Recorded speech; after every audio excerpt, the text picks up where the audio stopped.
Kalian tahu nggak sih apa itu PT Unilever? Kamu tahu yang lifebuoy itu kan?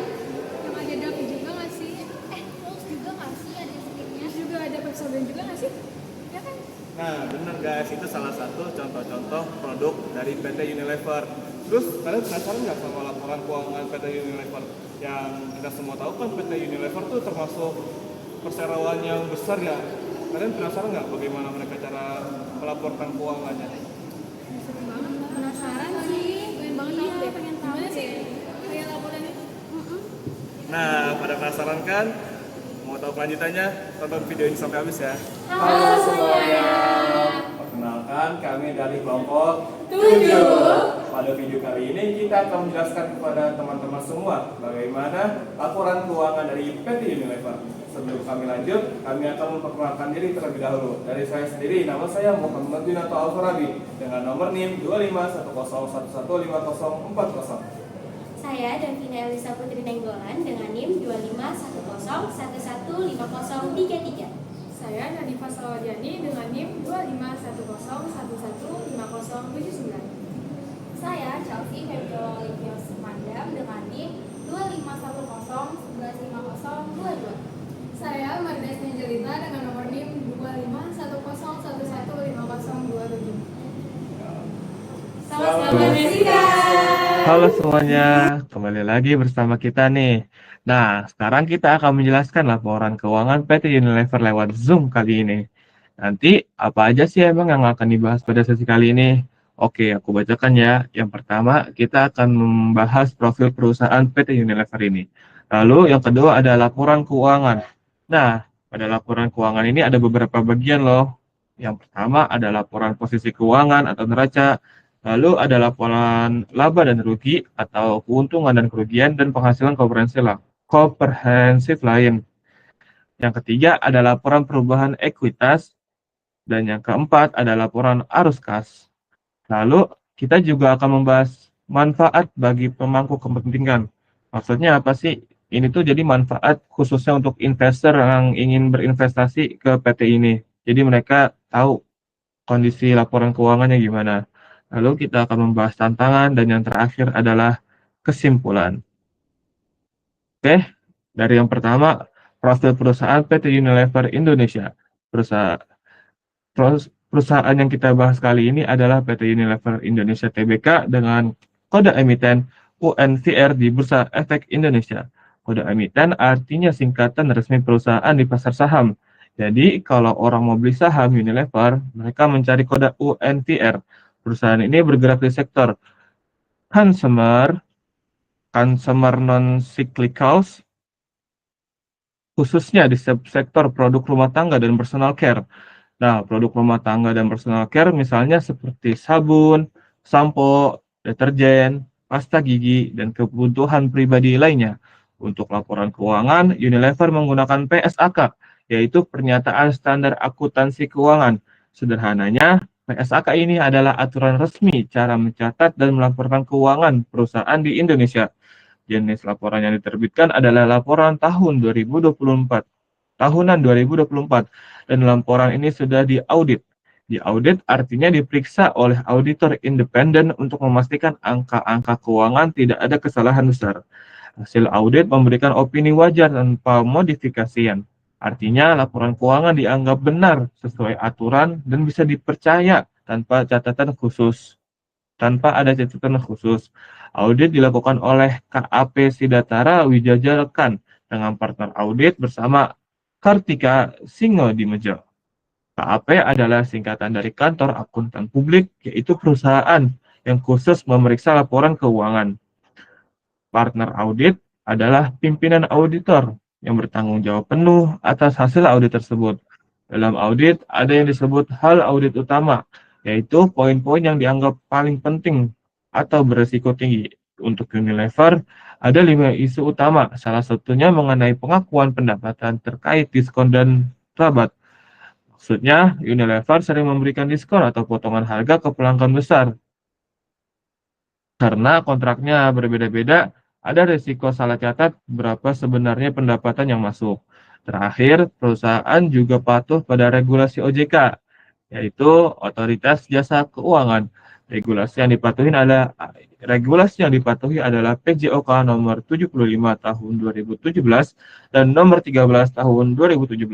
Singkatnya, ini adalah aturan resmi pemerintah untuk memastikan transparansi laporan perusahaan publik agar investor terlindungi. Nah, oke, selanjutnya saya akan membahas mengenai laporan neraca dari Unilever.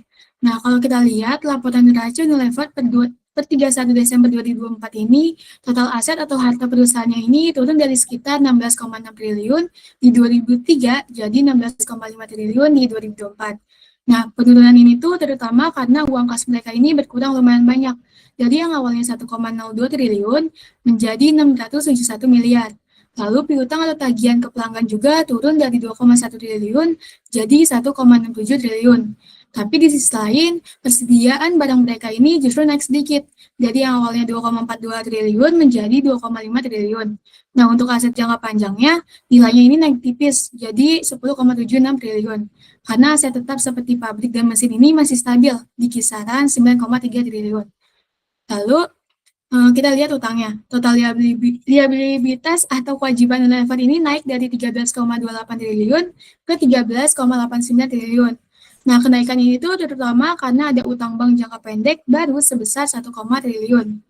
Utang ke pemasok juga masih besar, sekitar 3,81 triliun, lalu ditambah beban akrualnya hampir sekitar 3,8 triliun. Nah, untuk utang jangka panjangnya, nilainya ini masih stabil di kisaran 2 triliun lebih.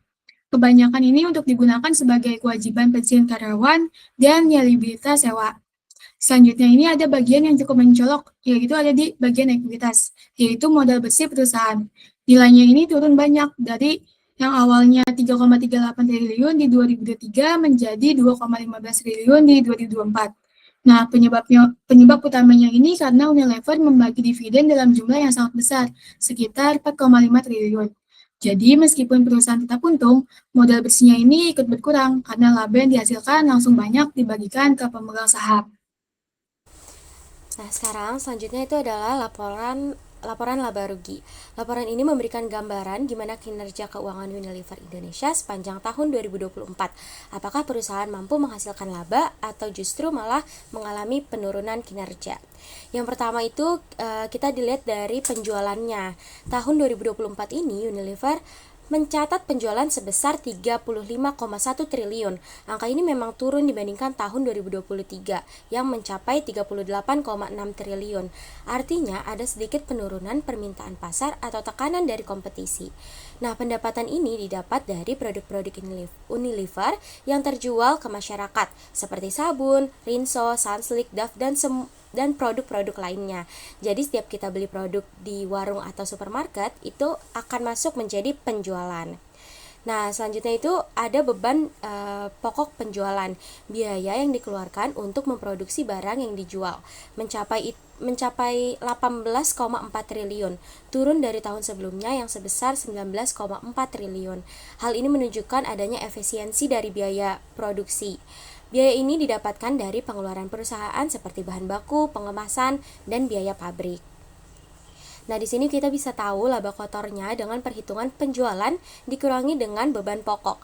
Laba kotornya itu sebesar 16,7 triliun. Angka ini turun juga dari 2023 yang sebesar 19,2 triliun. Laba kotor ini ibaratnya keuntungan awal sebelum dikurang dengan beban-beban lainnya. Nah, terdapat beban lainnya itu seperti beban operasional. Unilever mengeluarkan 8,8 triliun untuk biaya penjualan dan 3,5 triliun untuk biaya umum serta administrasi. Jadi total beban operasionalnya itu lebih dari 12 triliun. Beban ini kenapa bisa ada beban ini itu seperti iklan atau promosi di media sosial, gaji pegawai, biaya transportasi distribusi barang ke toko, dan biaya operasional kantor lainnya. Nah, terdapat pendapatan dan beban-beban lain. Perusahaan ini masih mendapatkan pendapatan keuangan sebesar 18,5 miliar, tapi juga menanggung beban bunga sekitar 82,9 miliar, serta beban-beban lainnya sebesar 20 miliar. Pendapatan keuangan biasanya berasal dari bunga tabungan atau investasi jangka pendek perusahaan. Sedangkan beban bunga didapat dari pinjaman bank atau pembiayaan lainnya. Lalu gimana hasil akhirnya? Setelah semua biaya diperhitungkan, laba sebelum pajak Unilever itu tercatat 4,35 triliun. Setelah dikurangkan dengan beban pajak sebesar 981 miliar, laba bersih yang dihasilkan diraih adalah 3,37 triliun. Laba bersih yang berhasil diraih itu setelah dikurangi dengan biaya gaji karyawan, membeli bahan baku, biaya distribusi pajak, dan lain-lain. Laba bersih ini ibaratnya tuh benar-benar keuntungan setelah semua kewajiban dibayar. Selanjutnya itu ada earning per share atau laba per saham. Nah, tahun 2024 ini laba per saham tercatat Rp88, lebih rendah dibandingkan tahun 2023 mencapai Rp126. Dengan kata lain, perusahaan tetap mencatat laba meskipun terjadi penurunan dibandingkan dengan tahun sebelumnya. Hal ini menjadi catatan penting bagi pemegang saham dan masyarakat bahwa meskipun ada tantangan, Unilever tetap mampu bertahan dan menghasilkan keuntungan yang sehat. Oke, selanjutnya kita bahas tentang perubahan ekuitas, yaitu bagian yang menunjukkan bagaimana total kekayaan bersih Unilever berubah selama 1 tahun terakhir. Di akhir tahun 2023, total ekuitas Unilever berada di angka Rp3,38 triliun. Ini bisa kita anggap sebagai tabungan perusahaan setelah dikurangi semua kewajiban. Selama tahun 2024, Unilever tetap menunjukkan kinerja yang sangat baik. Perusahaan berhasil mencatat laba bersih sekitar Rp3,37 triliun. Artinya, kegiatan bisnis sehari-hari seperti menjual sabun, sampo, makanan, dan produk rumah tangga, Unilever tetap menghasilkan keuntungan besar. Seharusnya, laba ini akan menambah jumlah ekuitas perusahaan. Tapi yang menarik di sini adalah kebijakan pembagian labanya. Pada tahun 2024, Unilever memutuskan untuk membagikan dividen sebesar Rp4,50 triliun kepada para pemegang saham. Dividen ini bisa diibaratkan seperti bagi hasil yang diberikan perusahaan kepada para pemilik saham. Jumlahnya ternyata lebih besar dari laba yang didapat, sehingga bukannya ekuitas bertambah banyak, malah justru berkurang. Selain itu, ada juga rugi komprehensif lain sekitar Rp98,9 miliar. Ini berasal dari hal-hal seperti penilaian ulang kewajiban jangka panjang atau perubahan nilai aset. Jumlahnya tidak terlalu besar, tapi tetap berpengaruh dalam mengurangi ekuitas. Akibat semua hal tadi, laba, pembagian dividen, dan rugi komprehensif, posisi ekuitas Unilever pada akhir tahun 2024 menjadi sekitar Rp2,15 triliun. Jadi kalau kita lihat secara keseluruhan, kekayaan bersih perusahaan turun hampir Rp1, triliun dibanding tahun sebelumnya. Nah, meskipun Unilever tetap untung besar dan bisnisnya berjalan baik, keputusan untuk membagikan dividen dalam jumlah besar membuat total ekuitasnya turun. Ini bukan berarti perusahaan merugi, tetapi lebih kepada strategi bisnis. Perusahaan memilih memberikan keuntungan langsung kepada pemegang saham daripada menahan laba untuk menambah modal. Dengan kata lain, penurunan ekuitas ini menunjukkan bahwa Unilever sudah berada pada tahap perusahaan yang mapan dan stabil, sehingga lebih fokus memberikan manfaat kepada investor dibanding terus menumpuk modal di dalam perusahaan. Oke, lanjut. Di sini ada laporan arus kas. Nah, laporan arus kas itu terbagi menjadi 4. Jadi ada laporan arus kas operasi, terus yang kedua investasi, yang ketiga pendanaan, dan yang terakhir itu ada kas akhir tahun. Nah, jadi yang pertama itu kan ada arus kas operasi. Nah, apa sih itu arus kas operasi? Jadi, arus kas operasi itu adalah uang masuk dan keluar dari kegiatan bisnis utama sehari-hari. Nah, contohnya itu kayak misalnya perusahaan itu tuh menerima uang dari pelanggan, kayak kita juga kayak bayar pemasok atau bayar beban gaji karyawan. Terus juga kita pastinya harus bayar pajak. Nah, hal ini itu menunjukkan apakah bisnis benar-benar menghasilkan uang tunai dari produk jasa yang dijual. Secara di PT Unilever sendiri itu banyak sekali produk-produk yang dia jual gitu. Nah, dari perusahaan ini itu tuh kita punya penerimaan dari pelanggan sebesar 39,2 triliun. Di mana ini tuh uang masuk dari konsumen yang membeli produk Unilever, kayak misalnya sabun, terus makanan, minuman, dan lain-lainnya. Nah, angka ini itu berasal dari penjualan bersih di laporan laba rugi. Laba rugi tadi yang sekitar 35,1 triliun penjualan, ditambah piutang yang masuk dari tahun lalu. Nah, selanjutnya itu ada pembayaran ke pemasok dan gaji. Itu tuh sebesar 31,0 triliun. Nah, pembayaran ini tuh adalah uang keluar untuk membayar bahan baku. Kayak contohnya bahan baku yang diperluin tuh pasti ada minyak, terus bahan-bahan kimia produknya itu. Terus sama kemasan-kemasan yang digunain. Dan juga nggak lupa sama gaji karyawan di perusahaan itu. Nah, selanjutnya juga ada kas bersih dari operasi. Ini tuh sebesar 3,96 triliun, yang artinya setelah semua penerimaan dan pengeluaran, Unilever hanya menyisakan 3,96 triliun kas dari bisnis intinya. Nah, di sini tuh ada permasalahannya juga. Jadi permasalahan itu turun dari 7,12 triliun dari tahun 2023. Hal ini tuh berarti meskipun penjualannya besar, uang tunai yang benar-benar masuk tuh berkurang.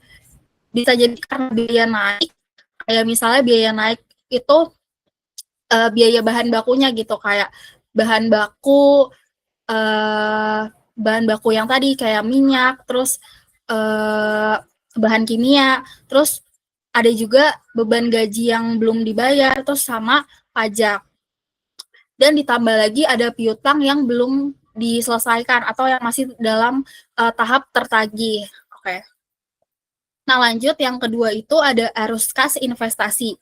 Jadi arus kas investasi itu adalah uang yang dipakai atau didapat dari aktivitas investasi jangka panjang. Contohnya itu ada kita beli pabrik, terus mesin, terus kendaraan, atau jual aset yang lama. Nah, ini itu menunjukkan apakah perusahaan sedang berkembang atau investasi atau justru menjual suatu aset itu. Nah, selanjutnya itu kita tuh terbagi juga investasi kas ini tuh terbagi menjadi ada uang yang dipakai, terus belanja modal, dan penjualan aset. Nah, uang yang dipakai itu atau yang didapat dari aktivitas investasi jangka panjang ini contohnya tadi beli pabrik, terus mesin, kendaraan, atau jual aset lama. Nah, yang kedua itu ada belanja modal aset tetap sebesar 1,07 triliun. Uang keluar untuk membeli pabrik, mesin, dan peralatan, ini termasuk investasi jangka panjang agar bisa produksi lebih banyak atau efisien. Nah, terus selanjutnya juga ada penjualan aset tetap sebesar 58 miliar. Uang masuk ini tuh dari menjual aset lama, misalnya mesin lama yang udah nggak terpakai gitu. Terus selanjutnya juga ada arus kas bersih investasi yang keluar sebesar 1,01 triliun. Jadi di tahun 2024 Unilever itu lebih banyak membeli daripada menjual aset.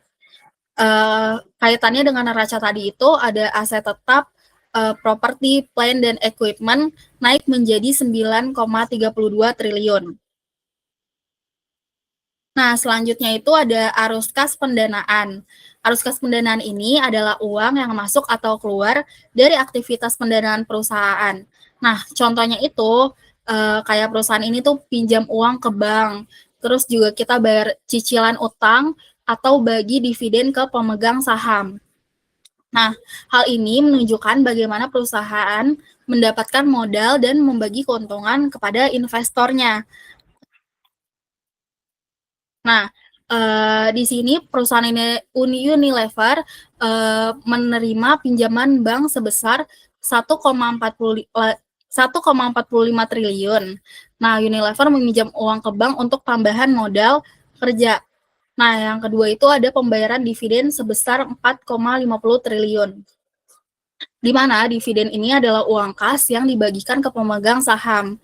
Dividen memang besar karena Unilever terkenal royal bagi hasil ke investor-investornya. Nah, yang ketiga itu ada pembayaran liabilitas sewa sebesar 247 miliar. Nah, ini itu cicilan sewa jangka panjang, misalnya kayak tadi gudang, kantor, atau kendaraan. Nah, yang terakhir itu ada total arus kas pendanaan. ini itu sama aja kayak keluar karena dividen lebih besar daripada pinjaman yang masuk.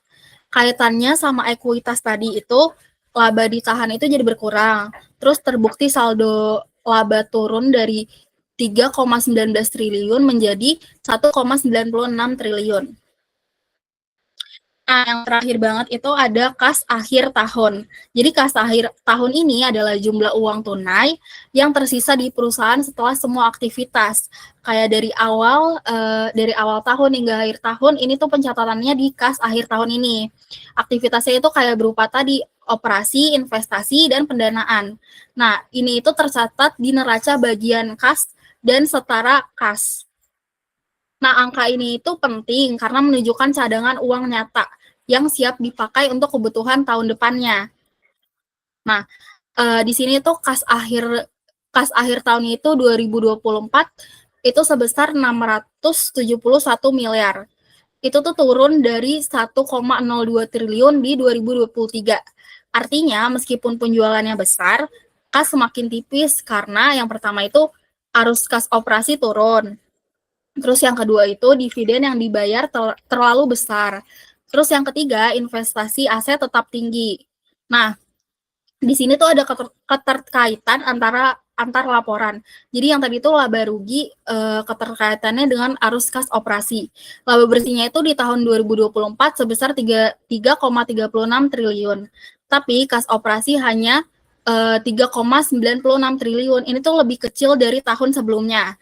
Artinya, laba tidak semuanya berubah jadi uang tunai karena ada piutang persediaan, pajak, dan lain-lain. Nah, selanjutnya itu ada kaitannya juga dengan neraca tadi. Neraca berkaitan dengan arus kas, investasi, dan pendanaan. Nah, investasi aset tetap terlihat di neraca. Jadi asetnya itu tetap naik. Terus yang kedua itu utang bank jangka pendek muncul sebesar 1,45 triliun. Ini tuh sama dengan pinjaman yang masuk di arus kas pendanaan tadi. Nah, terus yang ketiga itu ada ekuitas turun karena dividen sebesar 40,5 triliun. Nah, yang ketiga tuh ada kas akhir tahun. Ini dicatat di neraca. Keterkaitannya dengan kas dan setara kas yang tadi sebesar 671 miliar. Terus angka ini tuh harus cocok dengan laporan arus kas tadi.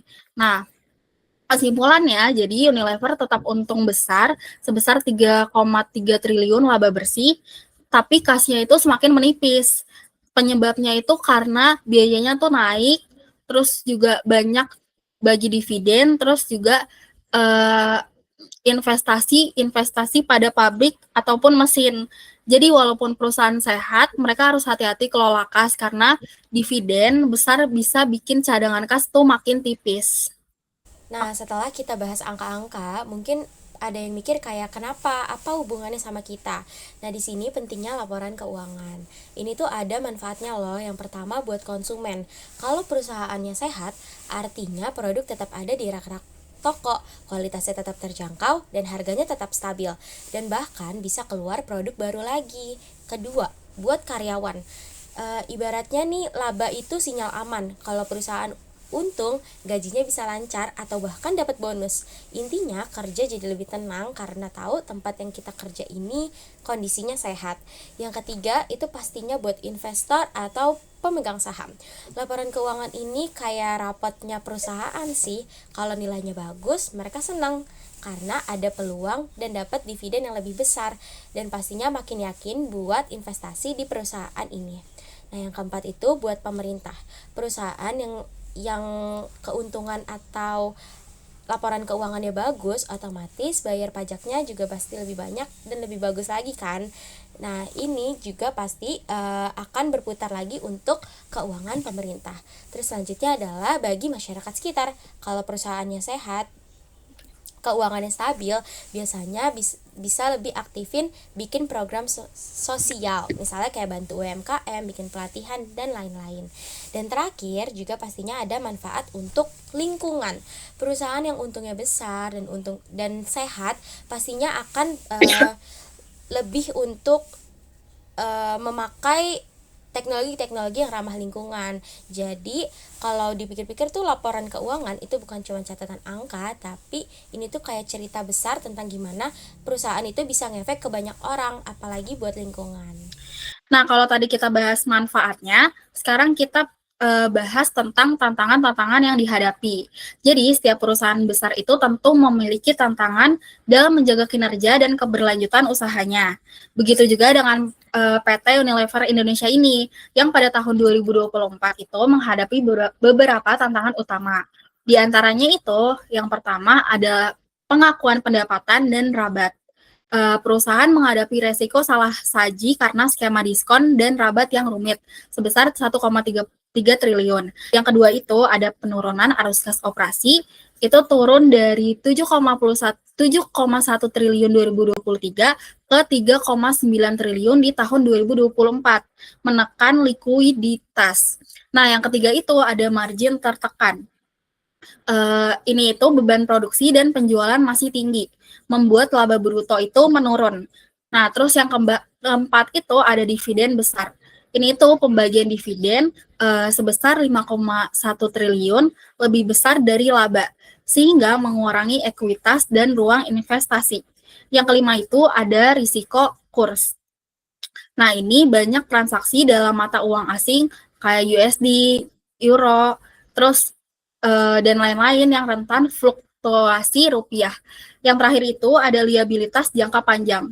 Ini itu pinjaman dan kewajiban keuangan yang harus dikelola hati-hati agar tidak membebani keuangan.